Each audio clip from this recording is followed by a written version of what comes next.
you know, but who knows you, that makes a difference. And hello, everyone. This is Margaret Hershey at Home with Hershey's, and thank you for joining us for our wellness talk today. It's a motivational Monday, and we're here to make sure that you are motivated and raring to go, because, you know, you only have one life and you've got to make the best of it. So we're going to make sure that we make every day our best day. And that's what I aim to do every day. When I go to sleep at night, I say, my God, I packed as much as I could into today. I could not have packed more in today than I have already done. So I'm so happy to have my co-hosts, Stacey and Jess, with me. So morning, Jess, you're looking nice and warm in your little jersey there. I'm here in Florida where it's really hot, and you are there where it's raining and cold. Yeah, and tell us about how you've been this week. Hi, Margaret. Hi, everyone. Thanks so much for joining us. Yeah, all good here. I think it seems like across the whole of South Africa, we're having lots and lots of rain, which is great and needed, but hopefully not causing too much stress or damage to anyone. Yeah, all good, Margaret. I think I just want to touch on something very quickly before we carry on. And I think that's just one of our main sort of aims and goals at Connectable Life, as well as for these Motivational Mondays. And that's just trying to break the stigma that is surrounding getting help in general, but specifically getting help in terms of our mental health. I think that's why we sort of do these Motivational Mondays, to create that awareness, and in creating that awareness, giving people the courage to sort of take the next step, whatever that may be, in terms of the help they need. And I was actually just chatting to friends yesterday about how people just really, really wait until they hit rock bottom. And it really is not necessary. Another one of our messages is wellness over illness. You know, we here to live, as you were saying, our best lives. And sometimes the only thing standing in between us and that best life, or the best version of us, is ourselves. And so we really, really just want to encourage everybody, whatever it is that they need help with, just take the first step. It is hard. It is difficult to step out of whatever comfort zone we may find ourselves in, but it is always worth it. It is, especially, and we know we deal mostly with women, but men find it very difficult to say, you know, the man's always going to be the strong guy, the macho, Mr. Powerful. And if he's feeling a bit insecure inside, how does he now turn that around and start to say, oh my God, I don't feel that great about myself. I don't feel powerful enough. I feel anxious. And we've all been through such an anxious time with COVID, you know, that it's really made us think about things and change the way we think about things so much. Stacey, how have you been this week? Yeah, this week, rainy and gloomy. It's not good for my spirits, I won't lie. I definitely couldn't live in a cold, rainy country. I need sunny South Africa, which it's not living up to its name this week, but we do need the rain, so it's not a problem. Yeah, this week, you know, Margaret, I was thinking actually this week about how, you know, so often people ask us, what is the topic at the moment that is so prevalent? And again, it is anxiety. We are just seeing so many cases of anxiety at the moment, and trauma still, you know, I think just the fact that we've lived through COVID and this massive change in our lives, people are still going through the trauma of the past 2 years and having to break out of it and having to find their old norms again, back in the office, back in the meetings. And that's, yeah, it's really wonderful. Now the spaces are opening up, but like Jay said, we don't have to wait anymore. And I was chatting to my husband yesterday about our journey, and you know, I just said to him, he was one a few years ago when I hit rock bottom and was so down, and he was the one who said, you need to see someone. He booked it all, he set it all in motion, and that's sometimes what we need. We need that friend, we need that accountability partner to pick us up and say, you need more help than you're actually giving yourself right now. And so that's always my motivation, is if you see a friend or a family member in need, speak to them, open that door, show them how normal it can be, and help them find the right person. And that's why we are here. Fantastic. Now you're going to introduce Corinne to us. So welcome, Corinne. We're so happy to have you on the show again. And yes, let's tell us, those who didn't meet Corinne the last time, tell us about it. Stacey. Welcome, Karine. Thank you so much for joining us. We are always so grateful when you come, and you are a wealth of knowledge. I mean, you have such a wonderful background. So Karine is a registered dietitian, credentialed coach, and a mentor. She combines evidence-based functional nutrition and lifestyle medicine with coaching to help clients to change their behavior towards reaching achievable goals and lasting solutions. She is passionate about helping people on their journey to live lighter, nourished lives in body, soul, and spirit, able to fulfill their purpose and potential. Her special interests in clinical nutrition is focused on weight management and disordered eating, nutrigenomics, I don't know if I ever said that correctly, and digestive disorders and autoimmune conditions. Thank So you, there you are, Stacey. Karine. The floor is yours, and thank you for being here today. So tell us the story. Thank you, Margaret. Thanks for everybody for having me. I always enjoy being here with you. So today our topic is about sleep. And I'm pretty sure that all of us might have had some stage where we've been challenged with either maybe falling asleep or staying asleep or insomnia on the whole. So yeah, it's a very basic thing, and it's a very basic need, which I find and I see in practice is becoming more and more of a challenge for so many people. So the first thing I just want to say as we start is, remember on this platform, it's not a space for being very specific. So I really want to encourage each and everyone who do have a problem with their sleep routine, whether it is staying asleep, falling asleep, lack of sufficient sleep or quality of sleep, to reach out to someone and to actually have a one-on-one with somebody who can chat through your specific situation. It's really worth it. It's never a topic that's not important. It's really a basic need for each one of us, and it impacts all of our whole being. So, but the one thing I want to add to that is, it doesn't have to, if you are struggling with a sleep issue, it doesn't have to stay that way. So often on its own, it creates anxiety because people feel so stuck and so it's like something that bounds you, but there is hope, and it doesn't, I think something that I want to say right at the start is, if we think of sleep and we look at our own situation, then sometimes we get frantic because we think of, this is where I am and that's where I'm supposed to be. And I actually want to start out by saying, let go of that. So look at your own scenario and accept what you are challenged with, and don't do that comparison thing, because the moment we go into that mode of comparison, we aggravate the situation. Yeah. So I'm sure I don't actually need to say this, but with sleep deprivation, lack of quality sleep, lack of sufficient amount of sleep, there's quite a few things that we all, I'm sure I'm saying this, but I know most people know this. So for example, weight management or losing weight or inability to gain weight, if that's what your challenge is, that's one of the things that we see. Concentration during the day, blood sugar regulation, immune function or immune health.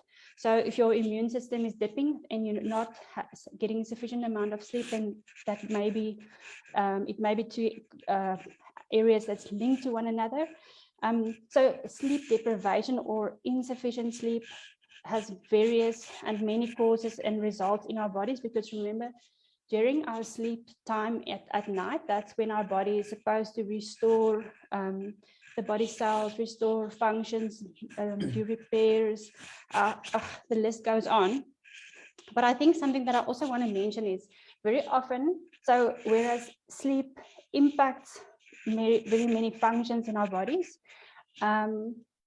it can also be caused by things that's not working well in our bodies. And I think that's another reason why I encourage people, if you have a challenge with your sleep routine or your quality of sleep, seek guidance from someone, make contact with a specialist and investigate the possible causes and things that could impact on your sleep routine. So I mentioned a few things. So for example, I just want to touch on a few aspects that could impact our sleep. So there's a lot of things that we can say, and I will get back to this in terms of things that we can do to create a safe space for your sleep routine. And if I talk about sleep routine, I'm talking about the amount of hours that you're able to sleep continuously. I'm talking about the quality of sleep. So first of all, that thing about the sleep routine. Then secondly, so I've just mentioned now some disease states will have an impact on the quality of our sleep or on our ability to sleep well. I mentioned things like blood sugar levels. So insulin, or the body not responding well to insulin, stress is one because of the cortisol levels. The cortisol then wakes us up or keeps us awake. Something else could be, for example, thyroid function. So whether your thyroid is overactive or underactive. So people often say to me, okay, but if you say underactive thyroid, then people are tired. So why does that impact their sleep? But because of how our hormones function. So remember, our hormones work like a spider's web. So if one thing is impacted and is not working sufficiently, it will impact a whole lot of other things. And in our brain function, there's also a whole lot of hormones involved. So something, for example, like an underactive thyroid, where you don't have sufficient thyroid hormones working as it should, it will also impact your ability to shut down. Something else, maybe, sorry, I see the comment here, I just want to see. Okay. Another thing might be, for example, medication that we take. And I don't want to go into too much detail about the medications, because I do want to encourage people, if you have a question about medication that you're taking, I always encourage people, go to your pharmacist, go to the prescribing practitioner and ask them about what you're taking and how it could potentially impact your sleep. Something as simple as cortisone will keep you awake at night, where you actually would need that sleep if you are needing to take that medication.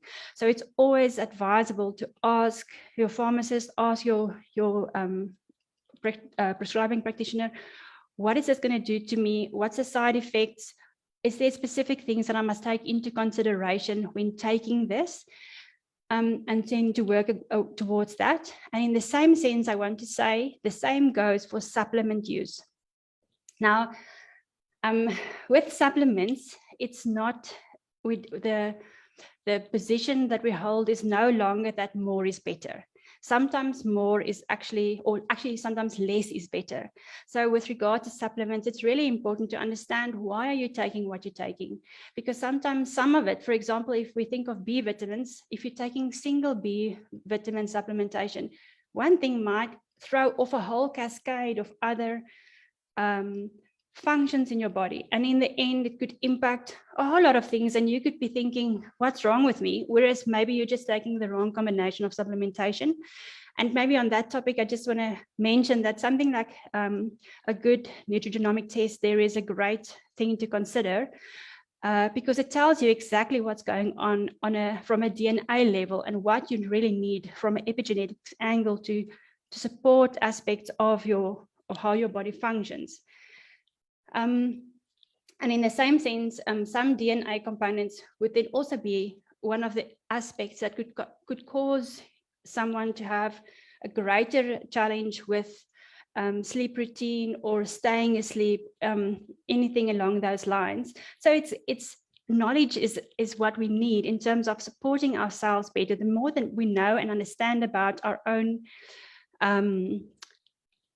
I want to say makeup, if I can put it that way, the more we have tools to address the challenges that we might have. Sometimes it's not an issue yet, but as you get older, something could become a challenge. Mm-hmm. Something else before I move on, I just want to see if I left out anything that I mentioned. We spoke, before we started, we spoke about potential deficiencies. So for example, something like a magnesium deficiency is a very common thing. And in our high tempo life that we live, and especially with the amount of stress that people's experienced all through COVID and the consequences and the results of that, it's those basic things that our needs are increasing. So it's important to kind of get your finger on the potential challenges that one might face, and once again to sit down with a professional person who would know, what does this person's story involve? What do we need to investigate more? So maybe just up until this point. Yes, well, I mean, that was amazing, I must say. And but of course, I'm always the other end of the spectrum because I don't sleep. I've never been asleep. And my mother always used to say when I was a baby, she used to push me up and down in the pram to try and put me to sleep, and I would never sleep. And to this day, I never sleep. So at the moment, as you know, I'm in the States, and of course, the time zones are very, very different. So I have gone from having about 4 hours sleep a night to about 2. So on Saturday night, I went to sleep at 11. I woke up at 1, and I thought, what am I doing here? And I think a lot of people think that they're supposed to sleep. Who says you're supposed to sleep 8 hours or 10 hours a night? I know that my body only needs 4 hours. Tony Robbins needs 4 hours. Donald Trump sleeps 4 hours. They say the human body only needs 4 hours of sleep. I sleep for 8 hours. I wake up as tired as I went to bed. I mean, I don't think I've ever slept 8 hours, but if I sleep longer than I should, I wake up as tired as I went to bed.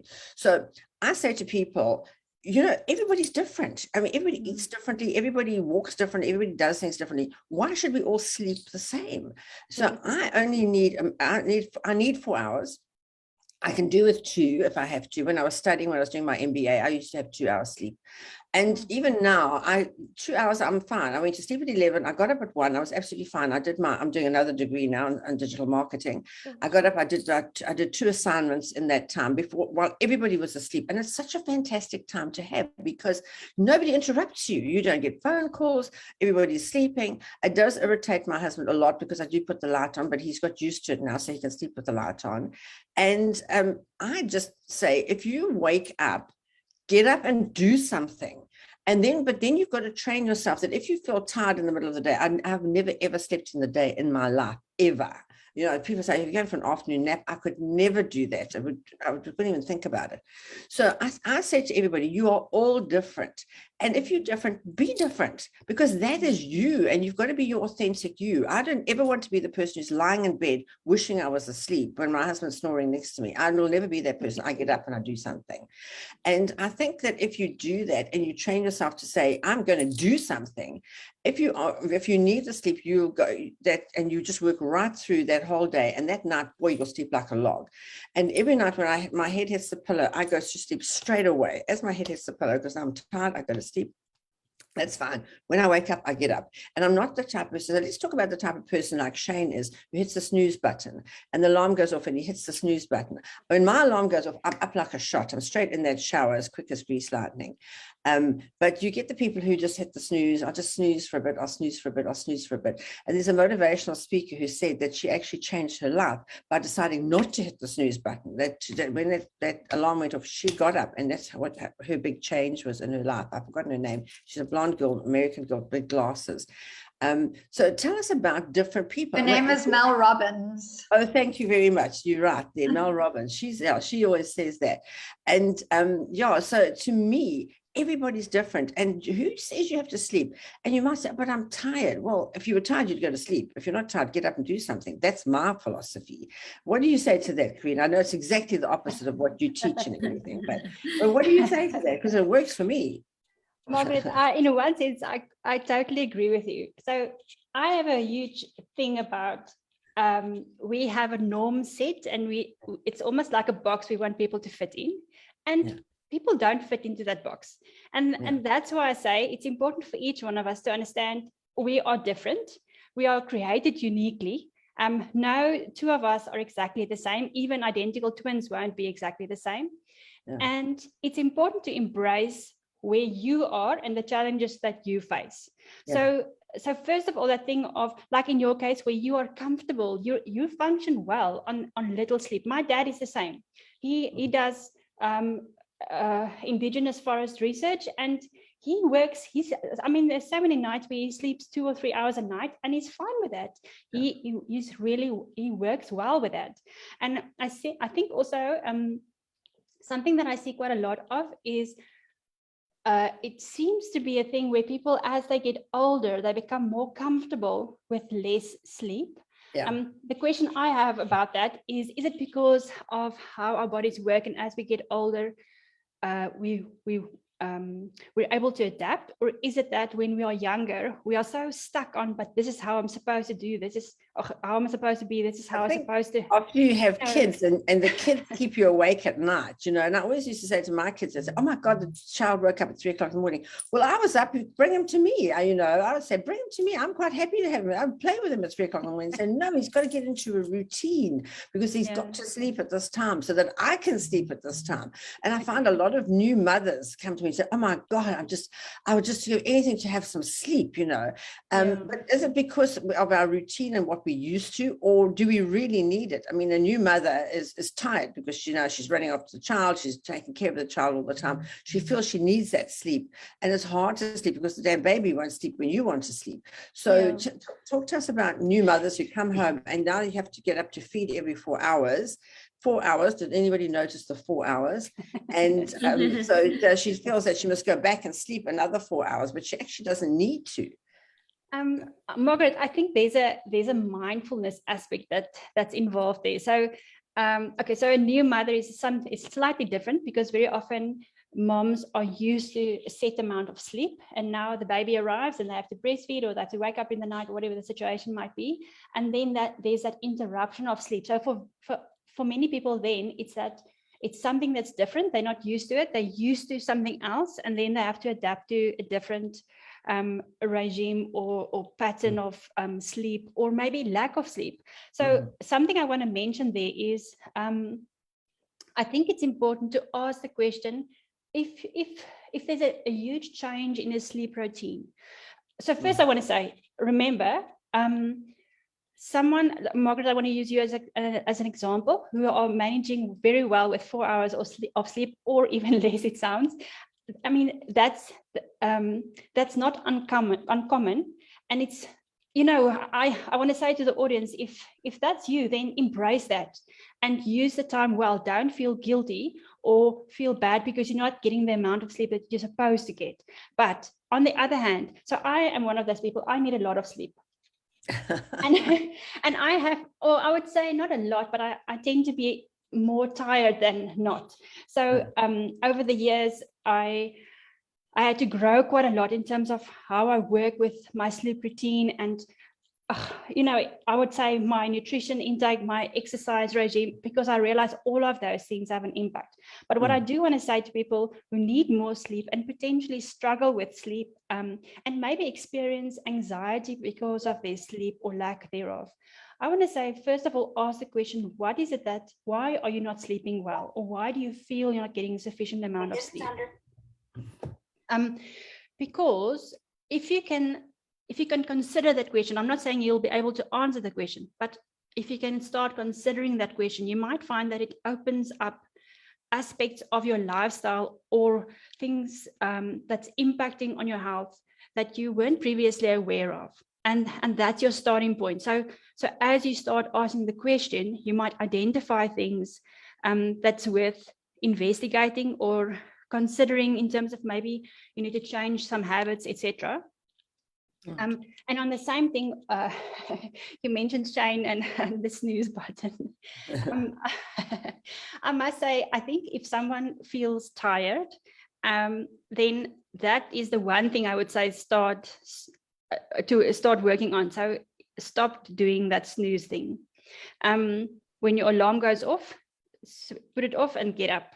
And if you're struggling to wake up, move towards the window, open the curtains, or walk out of your house and get some fresh air, but do something to wake you up. Well, Glenda But- put in the chat, she has a cold shower. I'm not into cold water myself, although we're both swimmers, but I've never quite mastered that cold shower thing in the morning. A lot of people have a hot shower and then they say, just turn on the cold and it'll invigorate you. It didn't, that freaked me out. So I didn't do that. Yeah, I think that for me is too much of a shock. But that's the one thing I would say, definitely address that, because I see for myself, as from personal experience, I know once I've hit that snooze button, I am a lot more tired after eventually waking up. Second snooze and the third snooze hits. Yeah, than when I was, when you just first woken up. Yeah, so I think my key thing in terms of answering your question there was that thing of, for example, with a young mom or a mom with a newborn baby, acceptance is such a key thing. So I'm not saying accepting lack of sleep or accepting lack of quality sleep. I'm saying accepting circumstances and the things that you need to deal with now. Once you get into that space where you can accept something, you can consider, okay, but what else can I do? Or it might be a situation where it then, like Teresa says, accept where you are. It's exactly that thing where you can then consider, okay, fine, but maybe if I change my perspective and, put on a different pair of glasses to see what else you can do about it. Or maybe I think of a young mom, it's a time frame in your life. And it's such a short time frame. I said, it's Yes. such a short time. That baby's only a baby for a year out of your life. You're going to live to 100, and 1 year you just devote to that baby because it really needs you at that time. But let's talk about nutrition now, about, the food you eat. I mean, as you know, I'm vegan. My husband eats meat. So he never has meat at home. So if he goes out, he has a big piece of meat. So and then he'll eat the piece of meat and he'll say the next morning, oh my God, this feels like a rock in my stomach. Oh, I was so uncomfortable the whole night. And I'll say, well, I told you not to eat it. But so and eating heavy food at night, surely that really has an impact, because your body now wants to sleep and wants to rest, but you've got all this food in your stomach, especially when you go out for dinner and you have dinner late and then you go home and you go to sleep and there's all this food's in your stomach. Your poor stomach has to work on digesting it, and you're trying to sleep at the same time, and your body's trying to say, well, I want to rest, but I've got to sort out all this food in your stomach. How does that impact your nutrition and the time that you eat? And I know a lot of people say you should eat your main meal at lunchtime so that when you go to sleep, it's, at night, you haven't got much in your stomach. Yeah, definitely. So remember, at night time, your body is supposed to work through different organs and try to restore. But if your stomach's full, all of the attention goes to your stomach. And just not that, but the thing of, if you have a full stomach and you're going to bed, then it means there's all of that, I want to say, latent energy that's supposed to be digested, but then it's just being stored. But so maybe just, if we take a step back, then I would say, ideally, I normally use 3 hours before I'm not saying 3 hours before you sleep, 3 hours before you're going to bed. That is when you want to stop eating. So for that specific reason, to give yourself time to digest the food that's in your stomach. But then also, it doesn't help if you had a really huge meal and you're actually feeling uncomfortable and now you're wanting to go to bed.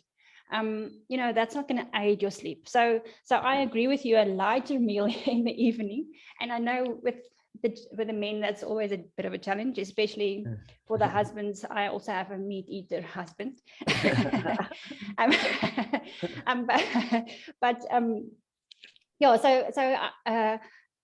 would say that I am very pro trying to eat more of your food intake earlier in the day. So your ideal is you want to have a bigger breakfast, a bigger lunch, maybe a smaller evening meal. And Yeah, You're talking I mean, about coffee. I mean, my husband has a cup of coffee and then he goes to bed. There's other people say, "Oh my God, I can't even drink coffee after 2 o'clock, else I'll be awake all night." But I'm he has one a of cup of those coffee and goes people. straight to sleep. So, does coffee really make a difference? And we were talking about supplements. A lot of supplements have ephedrine in them, which revs you up. So you've got to take your supplements in the morning so that you're not taking them in the afternoon and the evening, so that you're revved up. And you wonder why the hell you don't go to sleep. So a lot of people now take that ephedrine to get them going for the day, and then at night they've got to take a sleeping pill to make them sleep at night, and then they get to this horrible situation where you're taking these pills and your poor body doesn't know what the hell's going on. yeah. So again, I want to emphasize that thing of supplements and medication. It's important to understand what you're taking, how it works, so that you understand when you need to limit or kind of so there's some stuff that you want to take earlier in the day and some stuff that you can take later in the day. Same goes for medication. So it's important to ask questions about what you're putting into your mouth. Don't just take things because but everybody's taking this, so I can also benefit from that. It doesn't work like that. Karine, actually, a few years ago, sorry, I just want to jump in there. A few years ago, I listened to a podcast by an endocrinologist, and she said that every single person that walks into her office, when they book the appointment, the receptionist tells them they have to bring all of their medication, supplements, everything with, and then they sit with her and they go through all of the meds because, like you said, some are morning, some are night, but also some counteract each other. Yes. So we need to be taking all of them at the right time. Yeah, I do the same. I get them to, and sometimes people arrive here with literally bags of supplements. It's actually very shocking. And the other shocking thing is how people, so our dear friend Google is not helping in a sense, because people Google things and then they take different things, and then sometimes they take specialist supplements which actually combine a lot of things. So that's what I'm saying. Very often people over supplement on things, plus they take things that they don't actually need, that for their specific scenario, it's not helpful. So that's a really, I've got quite a bee in my bonnet about that. But okay, so just in terms of, Margaret asked about the coffee. Before I get to the coffee, I just want to mention something like alcohol as well. So with alcohol as well, I encourage people to stop drinking alcohol, same thing, about 3 hours before you go to bed. Because although, some people will drink too much and that will make them fall asleep, that's not actually proper rest. It's, you might be asleep, but when you actually start tracking your sleep, then you will see that actually that doesn't help at all. So remember, alcohol is still a stimulant, and it still wakes up aspects of your brain, which doesn't aid in restful sleep. So that's the other one I just want to kind of mention. And then in terms of coffee or caffeine, so with caffeine is an interesting one. So in general, we say, okay, let me just take it maybe from a different angle. People usually know if they are sensitive to caffeine or not. Some people might not know that they are sensitive to caffeine because they are used to consuming such a large amount of caffeine. So one thing that's important to understand about caffeine, there's certain genes in our body that impact how we metabolize the caffeine. So for example, I myself is a slow metabolizer, which means that I can drink a cup of coffee or a cup of tea now, but the caffeine will stay in my bloodstream for quite a long time. So if you think of a curve on a I don't know how to explain it, but if you think of a curve, it takes quite a long time. Whereas you get people who are very fast metabolizers, and they can drink a cup of coffee now, 20 minutes later, go out the door for a nice run, and the caffeine will actually boost that run. But in the same sense, the caffeine will clear up quicker. So for someone who is a high metabolizer, it means that they can drink caffeine or something with caffeine closer to when they are going to bed, and it won't impact them. So first of all, there is a genetic thing, but I think if we are talking about if someone is challenged with falling asleep or staying asleep or not getting a restful sleep, then I would say caffeine containing foods and drinks, so remember it's not just drinks, it can be food as well, is something that you want to try and be mindful of up until what time you do consume caffeinated food or drink. Now, talk to us also about the levels of sleep, because there's levels of sleep. There's a delta sleep, which is, I think, the deepest sleep. I don't know what they are, but I know I sell beds, and people say to me, oh my God, every time my wife moves, she wakes me up. I'm in this deep sleep, and she moves and she wakes me up, and then I go back to sleep, and then she turns again. And that's why we sell the pocketed coil beds, because when one person moves, the other person doesn't feel the movement. So, you get very light sleepers. As soon as I'm a very light sleeper. So if there's a noise, I'm awake, I'm up, who's that? So, but you get people who are really in a dead sleep, so that you get those levels of sleep, and they say that you only, the work that your body has to do is only when you're in your delta sleep, I think it's called. And then, but you can have when you, in the morning, my absolute best time is as I'm waking up, and I always wake up before my alarm. I have that sort of zooming, I can sort of, and that's why I set my intention for the day, and at night before I go to sleep, I sort of set my intention. And for me, it's a very short time where you're in that twilight zone type of thing, where you're not really asleep, but you're not awake. So talk to us about the levels of sleep. Yeah, I usually stick to the I would say the simple names, if I can put it that way. So there you have, obviously you have your deep sleep. You have your REM sleep, which is your rapid eye movement sleep. You have your light sleep, and you have your awake stages. So typically your awake stages is as you are falling asleep, and then usually later in the night or early in the morning when you are closer to the time when you wake up. Most people experience more of, I'm saying most, it's probably not wise to generalize, but if you read about these things, and they say a lot of the deeper sleep usually happens earlier in the night, and then your REM sleep kind of it interchange with your light sleep. So I think important to understand is if I'm a very light sleeper as well. So when I started working with improving my sleep, I realized, okay, I might sleep a lot of hours, but too much of that was light sleep. And the light sleep is where you can easily wake up, and you're quite sensitive to maybe light in the room or noise or anything like that. So ideally, when you start, if someone starts on this process where they are trying to address their sleep or the quality of sleep, the two things I would say that you want to improve is your deep sleep, which is where your body does the repair and the restoration of the body, and your REM sleep, which is usually where you maybe experience dreams and things like that. So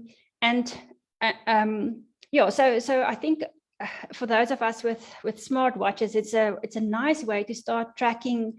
I'm not always that sure about the accuracy, but it gives you some kind of an idea. They're very accurate, because I've got a smartwatch, as you know, we've got the Samsung store. So if you haven't got a smartwatch, you can track your sleep through your smartwatch, and it tells you exactly. It will tell you exactly when you've been in your deep sleep, when you're in your lighter sleep, and when you're about to wake up. I wake up almost every morning at 3:33, and it's such a strange thing, because Dr. Wayne Dyer says that's his time. He used to wake up as well.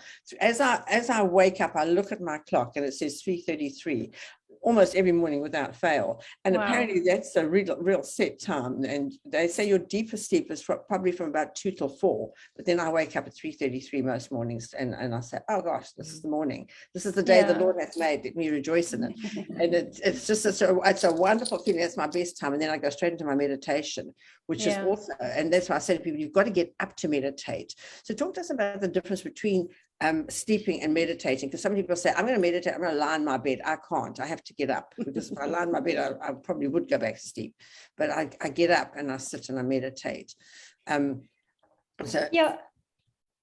talk about meditating to go to sleep, because I say to people who say, I'm battling to sleep, well, why don't you just sit and meditate for a while, because you've obviously got so much going on in your head. That's why you can't go to sleep. If you can calm your mind down, you'll be able to calm down enough to go to sleep. If your body needs to sleep, if your body doesn't need to sleep, it's going to say to you, you don't need to sleep, get up and do something.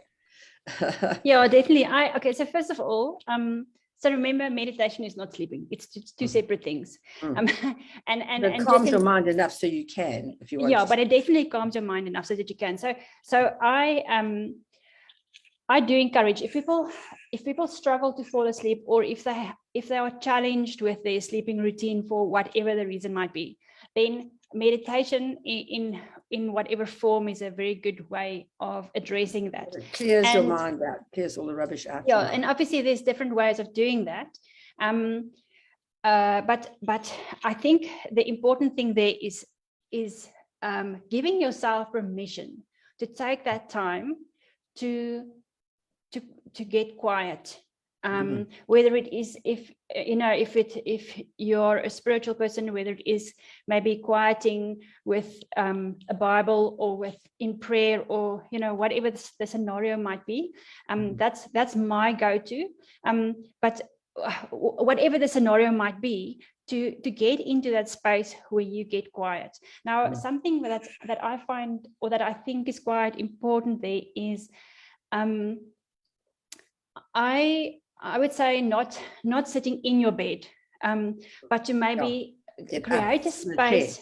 Yeah, create a space where okay, you're calming down. So maybe if it's so maybe just in terms of doing that before bedtime as a preparation for a good night's rest, I would say maybe dim your lights, or use what are they called? Those special lights where it's not so harsh and waking up as a waking up effect on your brain, but to dim your lights. I work with lower lighting, and to create a space where it's calm and relaxing, and to then do your meditation. Something else that also works, because often people will say to me, no, but I can't get quiet like that.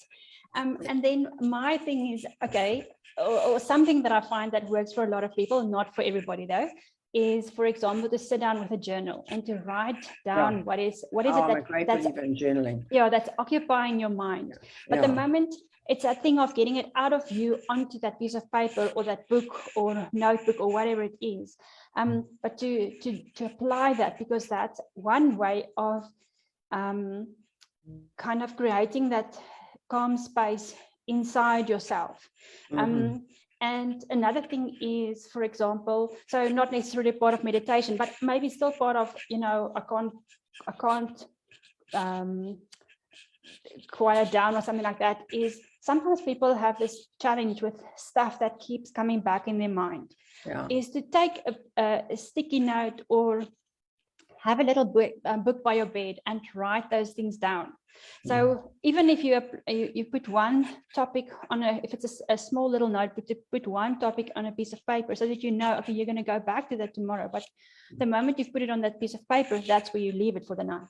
And then tomorrow morning, when you can get back into whatever it is that you need to do, that's when you pick that up again. But that thing of writing it down, or putting it on a piece of sticky note, or I don't know, if you've got a blackboard near your bedroom, to write something on your blackboard, or whatever it is. On your mirror. I'm a great one writing my mirror. Oh, on your mirror, yes, that's another one. Insane, yeah.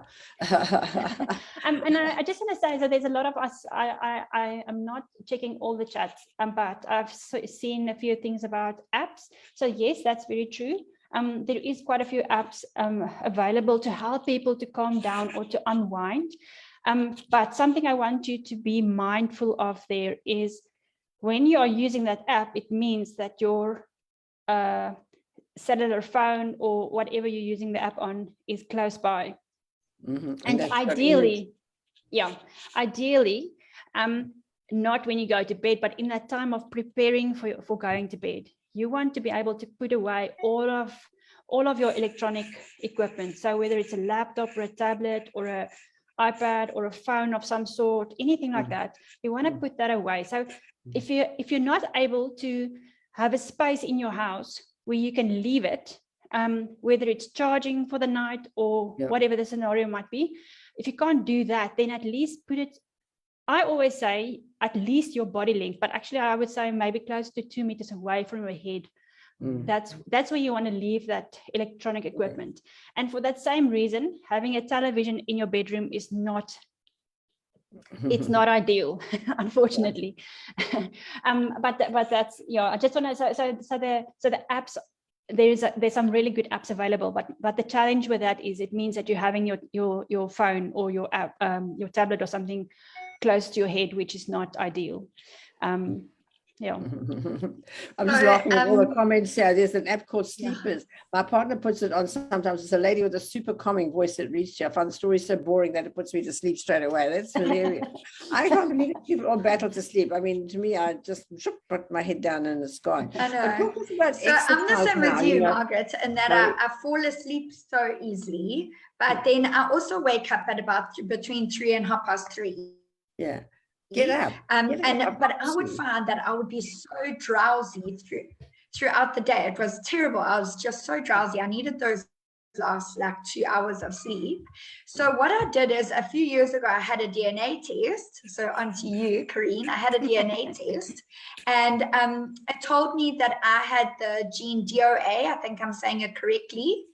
And which that my body doesn't process histamine well. So it was due to my body not processing histamine. And now I have an antihistamine if I have a lot of histamine foods in the day, and that gets me to sleep through till about 5:30.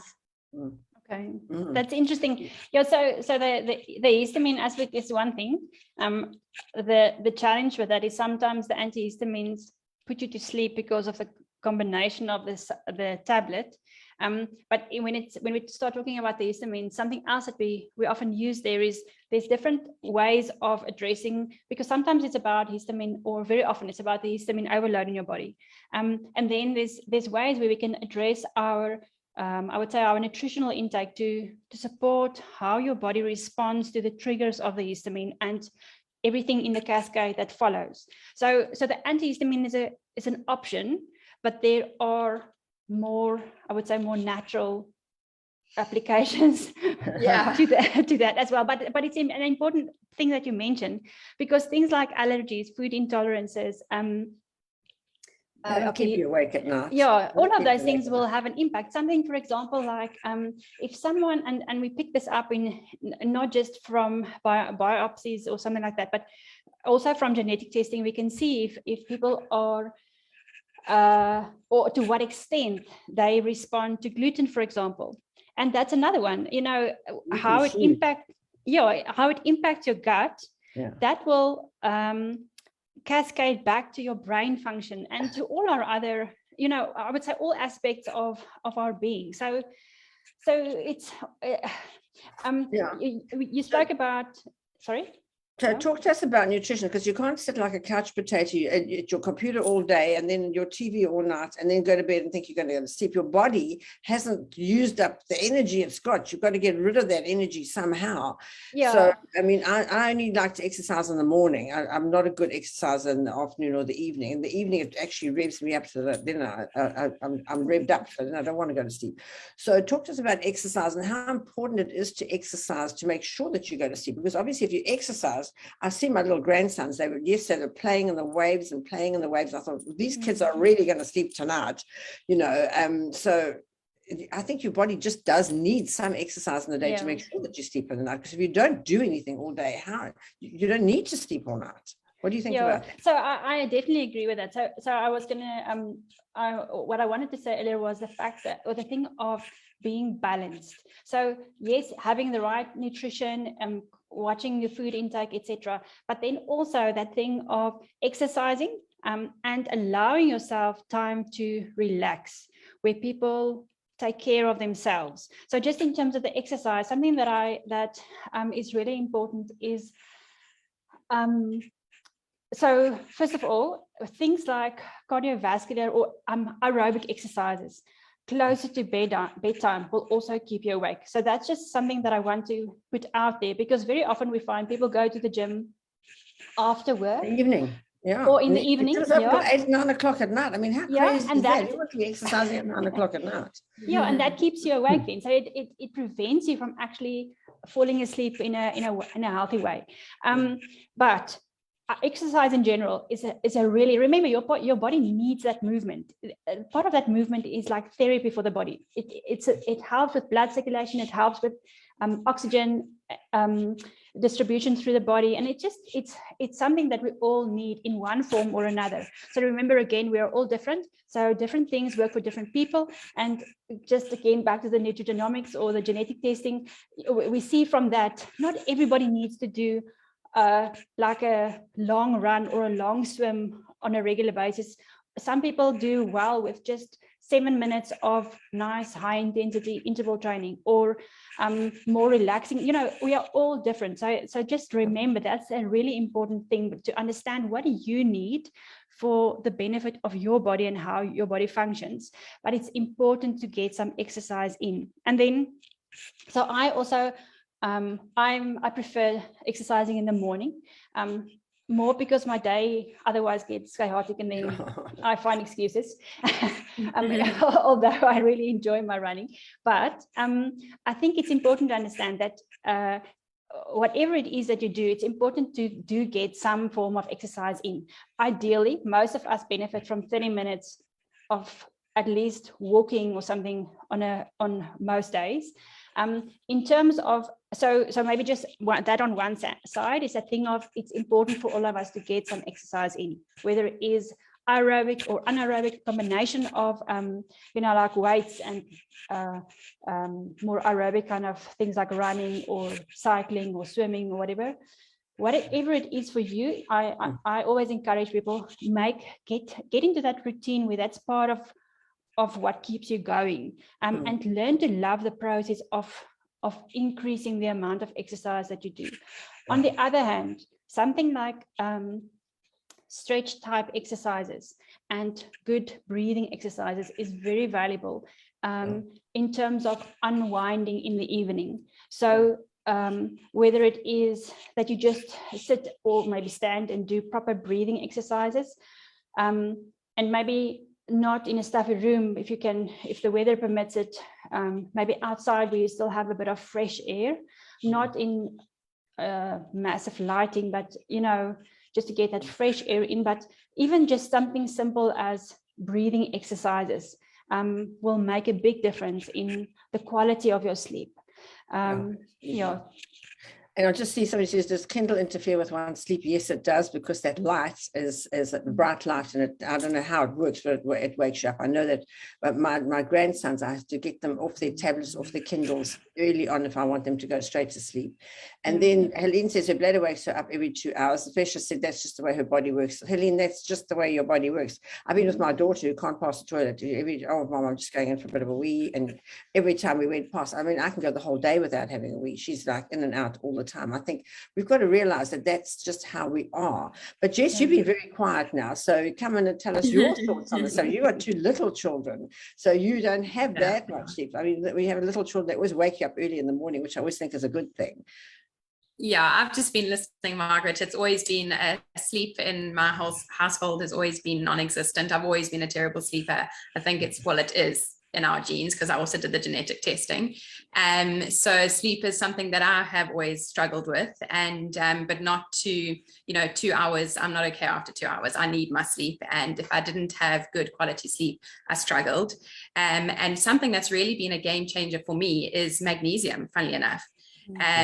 After doing the testing, and what was so lovely about seeing a professional to do the testing is that the guidance in terms of what supplements are for your sleep and what supplements are for energy, and when, as was mentioned, when to take those, because obviously it's going to do the opposite if you take them. And it really is just simple things like that we don't know about unless you actually ask for the help. So I think there's 4 things that have sort of stood out for me the most. I think the first is just to look at your sleep environment and how conducive is your sleep environment to sleep. Have you got a good bed?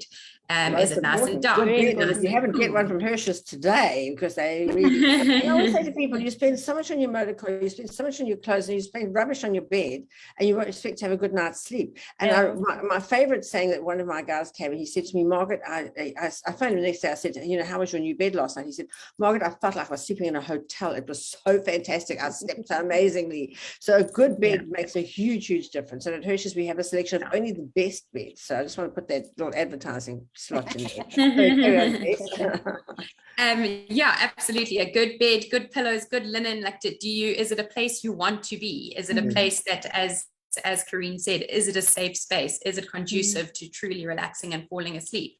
So that would be obviously the easiest, most practical step to take. And then I think the next one is to look at your sleep environment within. You know, what is your body doing inside? What is preventing you from sleeping from a sort of physiological aspect? And then again, very practical steps to take there to sort of create that balance that Karine speaks about.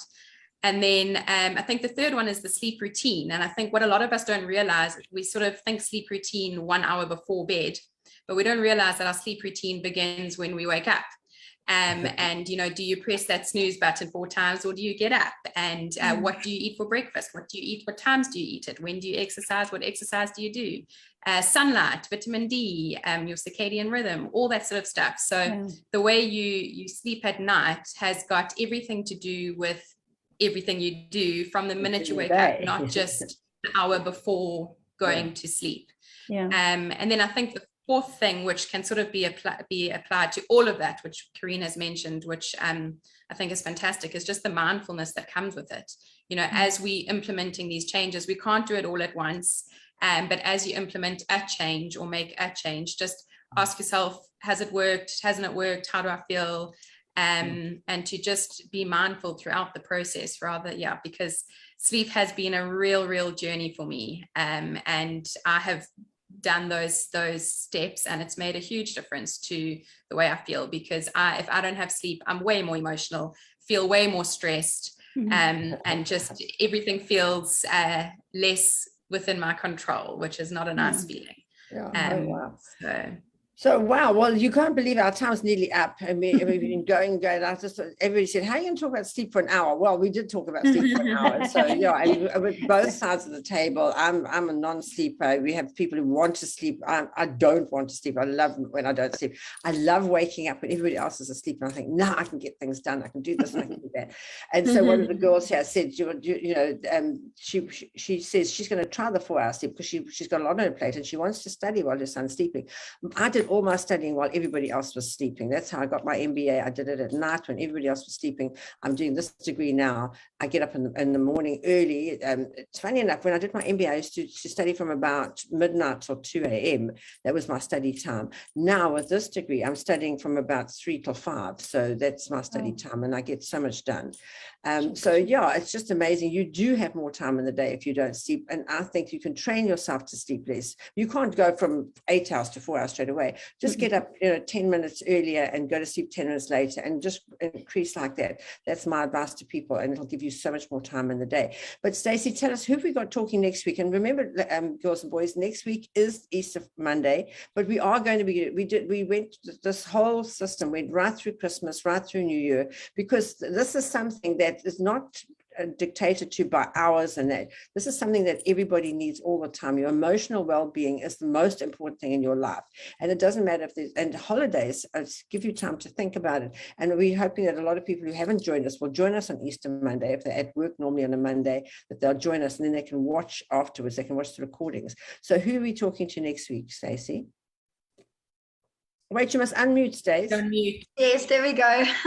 Next week is Paula. We've actually had Paula before. She was last with us in November. And she's talking about employee wellness. Is it relevant? Yeah, such a different topic. So relevant. A happy employee makes happy customers. And if you have healthy employees, and I spend my life trying to make my employees healthy, and all they want is Kentucky Fried Chicken. And as a vegan, it's the absolute worst thing. So, you can even mention to me, I could no more put Kentucky Fried Chicken in my mouth than I could eat a live frog. But all they want, how can I reward you? You've done so well. Oh, just get us some Kentucky. Oh my goodness, no. And I've tried feeding them, they don't like my type of food. I gave them Herbalife. They didn't like Herbalife. So I really have tried with my employees, and I try incredibly, but I see that with my employees, the longer they work for me, the more weight they put on. I don't know what it is. So I'm trying to get them. So I'm very excited to hear about employee wellness next week. And yeah, amazing. But thank you, Karine, so much for your talk on sleep. I think you really are careful, and you really, I think if anybody has a sleep problem, they should join you on via Connectable Life to come and talk about their sleep problem. And Yes. we've got a lot of comments in the chat that we haven't even got to yet. But yeah, I think it's really important that you get it right for you, because as I said, everybody's different. I'm a non-sleeper. You all sleepers. Shane sleeps, he'll sleep all the time if you give him a chance. My husband would sleep all the time if I gave him a chance. He never has a chance to sleep, but he would if he did. And so, yeah, it's just an amazing subject. Lovely chatting to you all today. Thank you so much to Stacey and Jess for hosting us Thank you, today. Karine. Thank you, Glenda, for Thank you putting so it much, together. Margaret.